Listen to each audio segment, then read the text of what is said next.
일상생활 상식을 높이는 시간 한장현 교수의 교통안전 상식.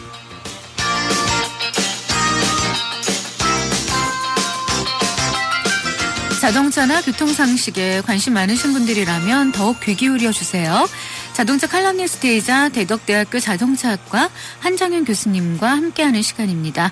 오늘은 어떤 얘기 들려주실지 기대해보죠. 교수님. 네, 안녕하세요. 네, 안녕하세요. 날이 풀리면서 도로에 차들이 많이 늘어난 것 같은데요. 오늘은 그래요. 차에 대해서 흥미로운 얘기 들려주신다고요. 예, 오늘은 일단 요즘에 세계 자동차의 어떤 흐름에 관련돼서 얘기를 할까 싶어요. 네. 자동차들이 어떻게 달라질지 짐작하는 그런 트렌드는 어떤 건가요? 가장 대표적인 게 물론 각 메이커들마다 이제 꾸준히 미래 시장을 바라보고서 이제 연구 개발을 하고 있는데, 네. 그런 것들이 이제 내보여주는 무대가 가장 대표적인 게 이제 모터쇼예요. 네. 그러다 보니까 이제 모터쇼에서 이제 향후 어떻게 자동차들이 어떤 흐름을 가질 수 있나 하는 걸 알아볼 수 있는 이제 그런 좋은 사례가 되는데, 네. 이제 바로 다음 달에 이제 그런 아주 좋은 예 중에 하나가 스위스 제네바에 있는 데서 열리는 제네바 오토 사롱이 이제 다음 달 1일부터 13일까지 열리거든요. 네. 그 매년 여러 곳에서 모터쇼가 열리는데, 예. 제네바 오토살롱만의 특징이 있나요? 예, 여기 이제 몇 가지 특징이 있어요. 근데 가장 먼저 할 수 있는 게 뭐냐면, 세계적인 모터쇼가 보통 독일, 프랑스, 미국, 일본 이런 데서 열리거든요. 네. 그러다 보니까 이제 다른 모터쇼에서는 자동차 생산 대국이 있다 보니까 아무래도 이제 텃세가 있습니다. 그러니까 파리 오토살롱에 가면은 이제 프랑스 자동차 회사들이 큰 비중을 차지하고 있고, 네. 프랑크푸르트 모터쇼 같으면 당연히 독일 차들이 이제 크게 자리 잡거든요. 네.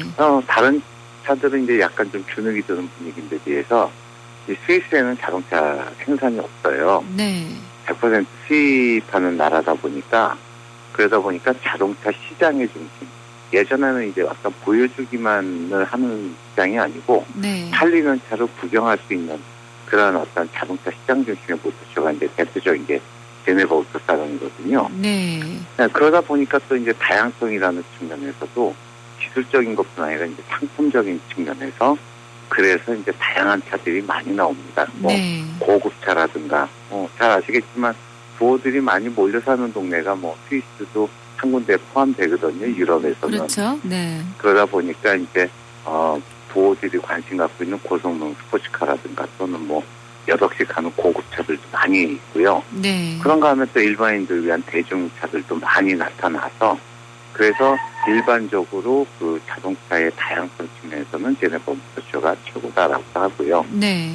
그런가 하면은 이제 스위스 나라가 워낙 조그맣긴 한데, 그 나라 국민들도 보면은 사실 독일 성향, 이태리 성향, 프랑스 성향이 있거든요. 언어권이 그러다 보니까. 그렇죠. 그래서 어떤 면에서는 어떤 스위스의 대표라기보다는 유럽 전체를 대표하는 그런 특성들이 많이 나타나는 모터쇼라고 할 수 있습니다. 네.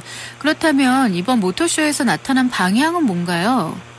그때 최근 이제 몇 년 동안 이제 이어진 게 바로 이 친환경 발안인데요. 이게 지금 와서는 아주 구체화돼서 이번 모터쇼에는 다양한 모델들이 나와서, 네. 지금은 아마 세계 주요 그 자동차 메이커들이 약속이나 한 듯이 하이브리드카 또는 플러그인 하이브리드 또는 전기차 같은 것들을 엄청나게 지금 출품하고 있는 물량 공세가 바로 이번 제네바 모터쇼에서 열리거든요. 네. 그러니까 이제 얼마 전에 있었던 그 폴kswagen 스캔들 이후로 유럽의 이제 자동차 환경 규제가 또 강화되다 보니까, 예전에는 이제 클린 디젤이라고 해서 디젤도 하나의 그 친환경차로 받아들여졌다가 지금은 이제 대반을 당할 셈이죠. 네. 그래서 이제는 하이브리드, 플러그인 하이브리드, 전기차 이쪽으로 많이들 지금 몰려서 나오는 것 같습니다. 네. 어떤 차들이 나오는지 궁금한데요. 네. 이번에 가장 두드러진 특징 중에 하나가, 사실 우리가 친환경차 그러면 이제 소형 대중차 베이스에 그런 조그맣고 경제적인 차들이 많이 나왔었거든요. 네. 그런데 이번에는 이제 대형 고급차나 스포츠카까지도 이제 친환경 메커니즘을 도입한 것들이 많아요. 네. 그러니까 BMW의 이제 7 시리즈 그러면은 제일 큰 차예요. 벤츠 S 클래스랑 같이 세계적으로는 손꼽히는 고급차인데, 이 BMW 740E라고 해서 이제 플러그인 하이브리드가 나왔어요. 네. 물론 우리나라 기준은 좀 연비가 많이 떨어지겠지만 유럽 기준의 연비로는 리터당 한 47.6km 가는 걸로 되어 있고요. 네. 그런가 하면 뭐 일본의 그 고급 브랜드 렉서스도 스포츠카를 만들면서 그 스포츠카를 하이브리드로 만들어서 LC500 하이브리드라는 모델을 내놨고요. 네. 그리고 뭐 자동차 좀 관심 있으신 분은 알겠지만 세계에서 최고 성능의 스포츠카 그러면 부가티를 얘기하는데 네. 부가티에서도 엔진 출력이요. 147마력이 아니고 1479마력에 예, 최고 속도가 KTX보다 빠르죠. 460km. 이 정도가 되는 대단하네요. 그런 하이브리드가 7원이라는 걸 내놓게 됐어요. 이렇게 근데 만들어도 달릴 수 있는 도로가 없을 것 같은데요. 예, 맞습니다. 사실 이 부가티 같은 경우에는 네. 최고 속도를 낼 수 있는 시간이 한정돼 있어요. 그 시간 이상 내면 타이어가 터져버리니까. 네. 예, 그런 정도고요. 네. 예. 그 다음에 뭐 시트로엔 같은 경우는 예전에 만들었던 뭐 군용차로도 쓰였던 아주 조그만 차인데 베하리라고 있습니다. 네. 그 차를 이제 전기차로 발표했어요. 한 번 충전 한 200km 간답니다. 네. 그런가 하면은 뭐 전기차 최초의 어떤 전기차라고 할 수 있는 양산 전기차였던 닛산 리프가 그동안은 주행거리가 한 130km 내외였거든요. 네. 그걸 거의 2배 가까이 250km 정도 늘린 신형을 발표하기도 했고 네. 또 우리나라에서는 현대차가 이제 국내에서 얼마 전에 발표했던 하이브리드 말고도 네. 아이오닉 전기차랑 아이오닉 플러그인 하이브리드. 그 다음에 또 기아차는 또 그 하이브리드 SUV 니오를 발표하고 해서 거의 뭐 친환경 차들의 발표 무대가 됐어요. 근데 환경 오염의 심각성을 네. 반영하는 것 같아서 마음이 좀 무거운데요. 네, 뭐 물론 그런 측면도 있지만 아까 언뜻 말씀드렸듯이 규제가 강력해졌어요. 어떤 규제를 말씀하시는 거죠? 네. 네, 일단 유럽연합이 이제 보면은 예전에는 그 오염물질 중에 우리 인체에 해롭거나 환경에 안 좋은 뭐 이산화탄소라든가 이런 것들, 뭐 낙스, 미세먼지 이런 것들을 주로 규제를 했었는데 네. 이제 90년대 들면서부터 이제 이산화탄소가 지구 온난화의 주범이 되다 보니까 네. 이산화탄소 배출량까지도 하고 있거든요. 네. 근데 이제는 뭐냐면 모든 메이커들이 유럽에서는 전체 팔린 차의 평균 그 이산화탄소 배출량이 1km 주행할 때 130g이 돼야 돼요. 그 아래로 내려가야 되는 거죠. 네. 그리고 이것이 점점 강화돼서 2021년, 그러니까 이제 5년 후죠.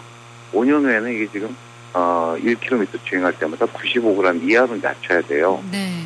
뭐 이 정도 낮춰야지, 낮추지 않으면 어떻게 되느냐? 그러면은 1g당 몇 유로씩의 벌금을 내는데 네. 보통 자동차 메이커들이 보통 100만 대, 200만 대 생산하지 않습니까? 네. 그러니까 몇 천만 유로에서 몇억 유로까지도 낼 수 있고요. 네. 심하게 이 기준을 많이 오버하게 되면 마치 전기세 늦은 때처럼 몇백억 이기 때문에 네. 이게 엄청난 그 자동차 회사에서 부담이 가는 거죠. 그러다 보니까 지금 현재 내연기관 기술로는 이제 극복하기 힘들다. 그래서 이제 뭐 하이브리드라든가 플러그인 하이브리드 전기차도 갈 수밖에 없다는 얘기죠. 네. 그럼 오늘 마지막 질문인데요. 신기술이 도입되면 차값이 오를 것 같은데요. 네, 맞습니다. 차값이 오르면 아무래도 소비자들이 부담이 증가하겠죠. 네. 그래서 이제 정부에서 이제 차원에서 친환경차 보급을 위해서 뭐 여러 가지 인식을 마련하기도 하고 해서 이제 어차피 친환경차는 늘어날 겁니다. 네. 그런데 가장 중요한 거는 이런 게 사용 편리성이나 이런 어떤 혜택을 바라고 판매에서는 한계가 있거든요. 그렇죠. 그러니까 또 이 지금 내연기관차 타듯이 편하게 탈 수 있고 또 뭐 고장나도 별 문제가 없다. 또 값도 크게 비싸지 않고 그 정도면 운행하면서 충분히 전략할 수 있다라고 할 수 있는 일종의 어떤 상품성을 갖추어야만이 네. 사실은 되겠다라는 생각이 듭니다. 네. 오늘은 자동차의 미래 트렌드에 대해서 또 교수님과 얘기 나눠봤습니다. 내일도 기대할게요. 감사합니다.